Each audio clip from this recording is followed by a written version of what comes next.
आज चाहिँ एकदमै धेरै डेन्जरस हावा चलिरहेको थियो अनि बाहिर हाम्रो लिचीको रुख त अघि ढालिसक्यो। लिचीको बोर्ड हेर्नु गएको अघि जिप्सन सिलिङ पनि झारिसकेछ। धन्न मान्छेलाई चाहिँ केही भएन। यस्तो खालको डेन्जर हावा चाहिँ मैले लाइफमै फर्स्ट टाइम देखेको होइन। आँपको सानो रुख थियो त्यसलाई पनि चट्टाइ काटेर फुत्त फाले जस्तो अघि पर पुऱ्याइरहेको रहेछ। यो चाहिँ केही होइन है गाइस, हाम्रो गाउँमा चाहिँ ठुल्ठुलो बरपिपलको रुख पनि ढालेको छ। बिजुलीको पोल पनि रोडैभरि सुताइरहेको रहेछ। अहिलेसम्म लाइन पनि आएको छैन। हावाहुरीको एउटै मात्रै फाइदा भनेको चाहिँ आँप चाहिँ मजाले खान पाइयो है त। विशाल भाइले चाहिँ घरबाट एक झोला आँप ल्याएको रहेछ। मजाले हन्टिङ हान्ने नि भयो आज चाहिँ। मैले चाहिँ टपक्क एकदम ठुलो टिपेर क्वाप्पै खाइहालेँ। एकदमै दामी थियो। त्यही पनि नुन खोर्सानीसँग चप्पै चोपेर। यता हाम्रो सिस्टरहरूले पनि हन्टिङ हान्नु हुँदैछ, लुक्नु हुँदैछ। एकदमसँगले सामूहिक हन्टिङ हो है यो चाहिँ, सबैजना मिलेर। रेसिका सिस्टरले टपक्क टिपेर क्वाप्प खानुभयो। आम्मामा दामी दामी दामी भन्नुभयो। आँप चाहिँ एकदमै धेरै मिठो भएर होला लास्टमा पुग्दै पुगेन अनि रस पनि खानु पर्ने भयो। मैले पनि सट्ट तानेर सराप्प तानिदिएको, दामी भयो। अब चाहिँ हाम्रो रेन्डम साथीहरूलाई चाहिँ म डाइनोसरको आवाज निकाल्न लगाउँछु, कस्तो भन्छ है। सुरुमा चाहिँ हाम्रो रबिन सोल्टीको बाली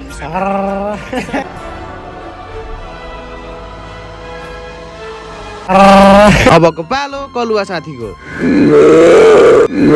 अब चाहिँ पाउन भाइको पाली भनेर गएको। दाइ भिडियो नबनाउनु, मलाई गर्लफ्रेन्डले मार्छ भन्दै थियो। अनि मैले पनि जबरजस्ती गरिन बनाइन। अब चाहिँ हाम्रो बिकुल साथीको पालो।